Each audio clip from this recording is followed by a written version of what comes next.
ममता बहुत ही सीधी और प्यारी लड़की थी। वहीं सुनील एक सरल और आगे बढ़ने की सोच रखने वाला लड़का। सुनील, बेटा सुनील कहाँ है? अरे जरा एक गिलास पानी तो दे दो। हाँ माँ, अभी आया।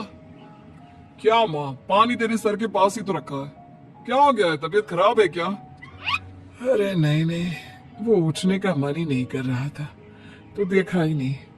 वैसे क्या कर रहा है? यहाँ बैठना मेरे पास। माँ पढ़ रहा था। वो कहना नौकरी में तो वक्त नहीं मिलता, अब ऑफिस से घर आकर ही तो वक्त मिलता है। अच्छा अच्छा ठीक है, पढ़ ले जा बेटा। सुनील पढ़ लिख कर और आगे बढ़ना चाहता था, लेकिन माँ की तबीयत खराब देखकर सोचता है कि शादी ही कर ले। कब तक माँ का ख्याल वो अकेले रख पाएगा? तो एक दिन। माँ, ये ममता है, मैंने इससे शादी कर ली है। तुम्हारी तबीयत भी ठीक नहीं रहती तो मैंने सोचा शादी कर लेता हूँ। घर संभालने वाली और तुम्हें संभालने वाली कोई आ जाएगी तो अच्छा रहेगा। माँ अचानक से सामने बहू देखकर हैरान रह जाती है। बेटा, ये क्या बात होती है? न बैंड, न बाजा, न दहेज, न शगुन, ऐसा कैसे बहू आ गई? माँ तू तो जानती है, मैं नौकरी के साथ पढ़ाई कर रहा हूँ तो कहाँ से इतना पैसा बचा पाता कि धूमधाम से शादी करता। वैसे भी माँ, लोग तो आकर खाकर निकल जाएंगे, इसलिए बस वैसे ही। माँ जी, मैं आपका ख्याल रखूंगी। वैसे भी ये आगे की पढ़ाई कर रहे हैं, अच्छा कुछ कर गए तो सबके दिन फिर से अच्छे आ जाएंगे। सास को ममता की बात ठीक तो लगती है, लेकिन मन में कहीं ना कहीं लगता है कि कहीं बहू बेटी को लेकर फुर्र ना हो जाए और फिर तो वो रह जाएगी अकेली। बेटा देख, मेरा जो कुछ भी है वो सुनील ही है, और सुनील का भी अब इस दुनिया में मैं ही हूँ और कोई नहीं। क्या सुनील? बिल्कुल माँ, लेकिन आज से ममता भी मेरे जीवन का अहम हिस्सा है, जैसे तू है। सास को बड़ा बुरा लगता है कि उसकी सल्तनत में कोई और हिस्सेदार कैसे हो सकता है। कैसे कोई और उसके 30 साल के बेटे की जिंदगी में अचानक से आकर बराबर का हिस्सेदार बन सकता है। देख बहू, मैं भले थोड़ा बीमार रहती हूँ, लेकिन इसका मतलब यह नहीं कि घर की चीजों में मेरा कंट्रोल खत्म हो गया है। मैं आज भी इस घर की रानी हूँ, समझी? बेटा सोचता है कि ये माँ को अचानक से क्या हो गया। कल तक जो माँ कहती थी कि जिंदगी का कोई भरोसा नहीं, वो अचानक से जंग के मैदान की झांसी की रानी कैसे बन गई? माँ क्या हो गया? सब ठीक है ना? अचानक कैसी बात कर रही हो? ममता का आज पहला दिन है, स्वागत करो उसका। आसपास के आंटियों को बुलाओ, नई दुल्हन की मुंह दिखाए करवाओ। खैर, सास सास होने का फर्ज निभाती है और बाद में एक सहेली के साथ बाहर निकल जाती है। क्यों नहीं बताया नहीं कि बेटे का ब्याह कर रही हो? वैसे तो सारा दिन हम ही में घुसी रहती हो। अरे मुझे भी तो अभी पता चला, क्यों अचानक सर पर लेकर आ गया। कहता है बहू है माँ तुम्हारी। अब इसको भी इतना ही मैं प्यार करता हूँ जितना तुझे करता हूँ। लो जी, ये क्या बात हो गई? क्यों इतना प्यार करता है? अरे माँ का प्यार तो ज्यादा होता है। अब उसको तो कोई दूसरा पति मिल सकता है, लेकिन तुम ही बताओ, क्या माँ की ममता किसी और की हो सकती है? ना जी ना, बेटे को समझाओ ये बात। अरे क्या समझाऊं, मुझे तो खुद ही समझ में नहीं आ रहा कि क्या हो रहा है। जो बेटा कल तक माँ माँ करता था, अचानक से बीवी बीवी का राग आलाप रहा है। देखा, उसकी बीवी ना सुंदर और जवान है। सुंदरता के आगे तो एक से एक नहीं टिके। तो तेरा बेटा किस खेत की मूली है? सास को भी समझ में आ जाता है कि बहू की सुंदरता के आगे माँ का प्यार किसी काम का नहीं। उधर बीवी, ए जी, अम्मा जी सहेलियों को छोड़ने गई थी, अभी तक आई नहीं। हम देख आए क्या? अरे रहने दो ना, आ जाएंगी। कहाँ जाएगी, उनकी आदत है। एक बार जाती है तो पूरी पंचायत खत्म करके ही आती है। अच्छा ही है, खाना वाना खा कर गई होगी। छोड़ो ना, घूमेगी तो खाना पचेगा नहीं तो ऐसे ही खाट पकड़ लेगी। बहू भी शांत हो जाती है। उधर सास सोचती है कि आज थोड़ा देर से ही घर जाती हूँ। जब बेटा परेशान होकर ढूंढेगा तब मजा आएगा। बीवी को खुद ही पता चल जाएगा कि माँ के आगे उसकी दाल नहीं गलेगी। लेकिन वहीं दूसरी ओर घर पर, ए जी, माँ जी अभी भी नहीं आई।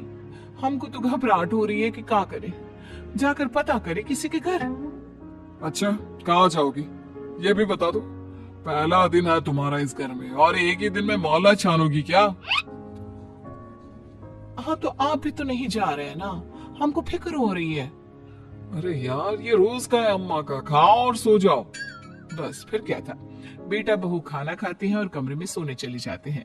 उधर जब सास को कोई देखने नहीं आता तो वो हार कर घर आ जाती है, जहां वो देखती है कि सारे घर की लाइट्स बंद है। सास को गुस्सा आता है। बहू, ममता बहू कहाँ हो?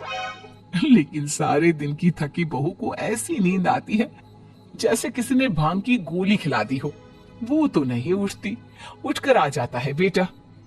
क्या बात है अम्मा, काहे चिल्ला रही हो? अरे सो जाओ ना, सुबह की थकी है बहू, वो सो रही है। जोर से बोलोगी तो नींद खुल जाएगी उसकी। माँ को गुस्सा आ जाता है। फिलहाल तो सो जाती है, लेकिन मन ही मन ढेर सारा जहर बहू के लिए भरा होता है। सुबह बहू चाय बना रही होती है कि सास धीरे से गैस तेज कर देती है, जिससे चाय का बर्तन जल जाता है। और जैसे ही बहू चाय का बर्तन उठाती है उसका हाथ जल जाता है। मेरा हाथ जल गया। वो जोर जोर से चिल्लाकर इधर उधर भागती है कि सास थोड़ी देर में उसके हाथ में पानी डाल देती है। हाय रे बहू, क्या कर रही हो? पहली बार रसोई छुई हो क्या? सासू माँ गलती से गैस तेज रह गई थी और बर्तन जल गया, जिससे मेरा हाथ जल गया। हाय रे, कितना गंदा दाग, छी छी छी छी, मुझे तो उल्टी आ रही है तेरा गला हुआ मांस देखकर। तू ना मुझे अभी साथ से खाना मत लगाना। बहू भी खुद का हाथ देखती है तो उसे भी रोना आ जाता है। कुछ दिनों के बाद सास की सहेली आती है, बहू चाय बनाकर लाती है। उसके जाने के बाद सहेली कहती है, बहू की सुंदरता ऐसी है कि कोई भी दीवाना हो जाए।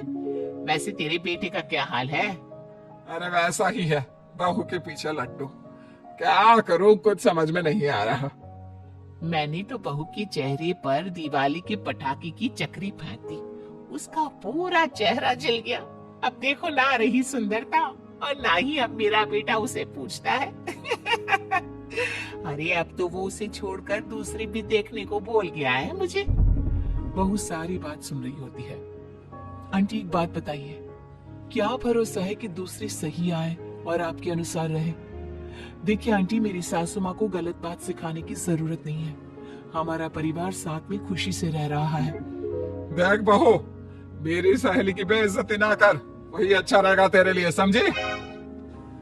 बहू नहीं मानती है। वो बार बार उनकी सहेली को घर से निकल जाने को कहती है। तभी सास की सहेली पास के चूल्हे से लकड़ी लाकर बहू के चेहरे पर लगा देती है। बहू जोर जोर से रोने लगती है। अरे ये क्या कर दिया? मैंने कहा किया, ये तो तूने किया। तू ही नहीं चाहती थी कि बहू बेटे के साथ रहे, भला मैं क्यों करूंगी? मैं तो चली, निपटो अब। बहू रो रही होती है, दर्द से चिल्ला रही होती है, लेकिन सास उसे डॉक्टर के पास नहीं ले जाती। तभी पति आता है। क्या हो गया ममता? ये दाग कैसे लगा? कैसे जली? ममता कुछ नहीं कहती, बस दर्द से करा रही होती है। पति माँ की तरफ देखता है।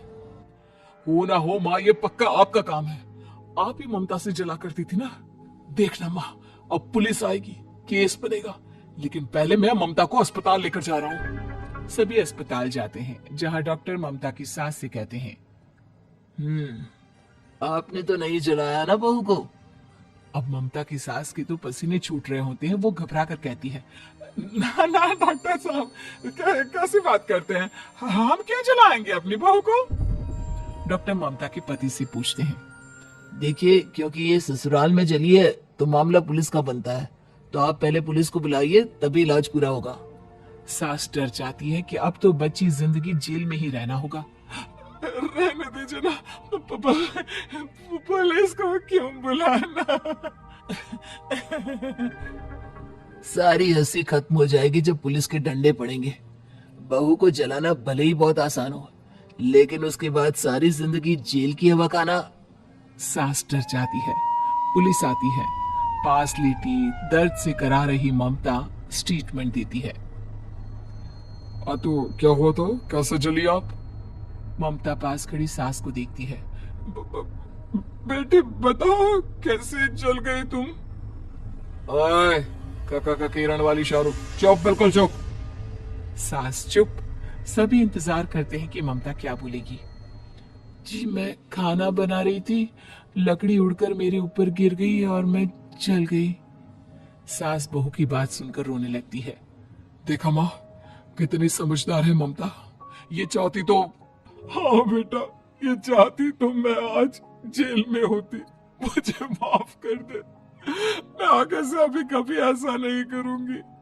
बहू के साथ मिलकर रहूंगी, मुझे माफ कर दे।